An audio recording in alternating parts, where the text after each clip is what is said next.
What is going on, everyone? Welcome into Big Time Football Talk. Just want to get straight to this. I want to break down the Alabama football preview 2020. The big thing for Alabama that no more Tua Tagovailoa heads to the NFL. Miami Dolphins, top 5 pick in the NFL draft. It was there was a big discussion where Tua was going to go. You heard Miami was kind of like the name that kept popping up, but moves on to Miami. Had that nasty hip injury that most people didn't think he would recover, this well from. Mac Jones was a guy that took over for him after that, and Mac Jones was pretty solid. 14 touchdowns, three interceptions, 1,500 yards passing.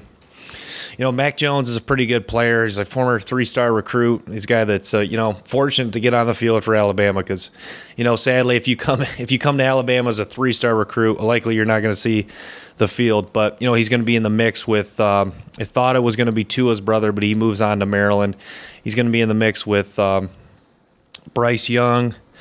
The number one dual threat for 2020 comes into Bama. So Mac Jones, Bryce Young in the mix.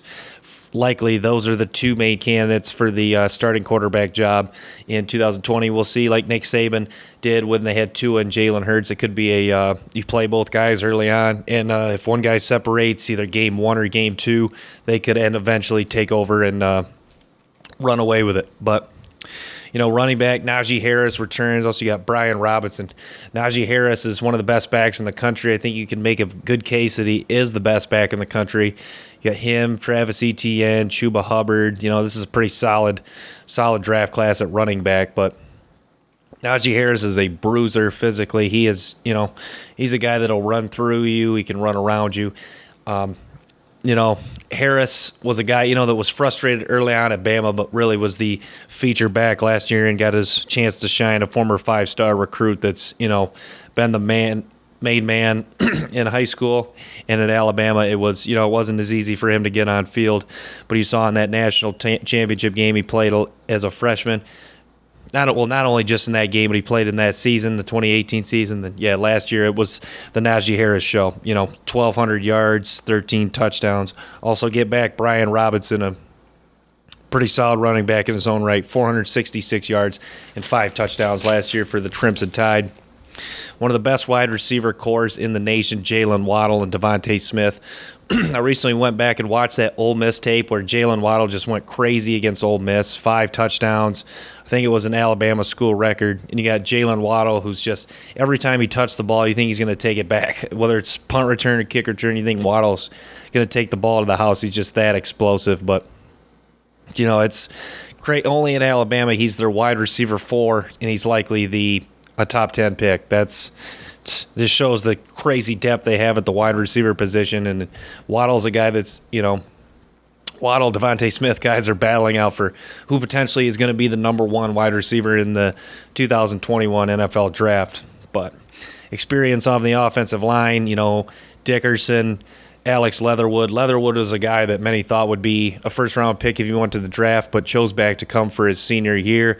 Could improve upon some things, but Leatherwood, like the many tackles Bama's had in recent years, like Cam Robinson and Quanjo, just add to the list of big physical offensive tackles that Bama loves to recruit. Defense, they had a young defense last year, played a ton of young guys like Christian Harris, Shane Lee, and hopefully for Alabama, LaBryan Ray's healthy because LaBryan Ray is a guy with a ton of talent. DJ Dale, that's the thing that Alabama's been huge for them when they've had a guy like Deron Payne, Quinnen Williams just in the middle. That's just is crucial to their defense. You have because Nick Saban's smart. He knows that the key to a good defense is having people that can stop the run, and you have a guy like DJ Dale, LaBryan Ray, that sets the tone, up front. The ability to stop the run is so crucial, and it just helps the secondary. A secondary that's going to be experienced next year. You got Patrick Surtain, Josh Jobe, guys that Saban thought highly enough. Saban coaches the defensive backs to play as a freshman, and Josh Jobe and Patrick Surtain. Surtain likely could be the number 1 corner off the board. I did a video on that. He's in the mix with Sean Wade, Paulson Adebo from Stanford. But, yeah, hopefully LaBryan Ray is healthy because he'll be crucial to the defensive line. Also got Christian Barrymore. There's a number of names. Dylan Moses returns at linebacker. That is big news for Alabama. Dylan Moses is just a freak. Former, 8th grade, was recruited by LSU D1 schools. Crazy work ethic. Almost could play like safety or corner. He's that fast. Just a physical, tough kid that was kind of like the attitude for Alabama's defense and was a key to that national title run that fell just short back in 2018. But hopefully good health for Dylan Moses, because Dylan Moses, arguably the best linebacker in the country. So linebacker, obviously was upgraded. I think, you have more experience at every position, and that's kind of been something that's been a little bit different for Alabama because, 1 year they're more experienced in the secondary. Heading into the 2016 season, you lose Ashawn Robinson, and you lost – who else did you lose after that 15 year? You lost Reggie Ragland at linebacker.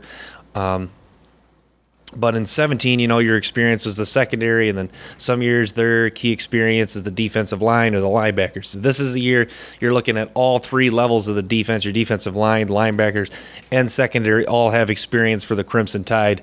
Surtain and Job are going to be key guys in the secondary, even though you lose Xavier McKinney. At the linebacker position, you look at Moses, Shane Lee, Christian Harris, even though you lose Anthony Jennings, who was more of like their jack position, like their outside linebacker in the 3-4. And also they lose Diggs in the secondary, but, that's going to hurt them. Terrell Lewis is gone. And then up front, who did they lose up front?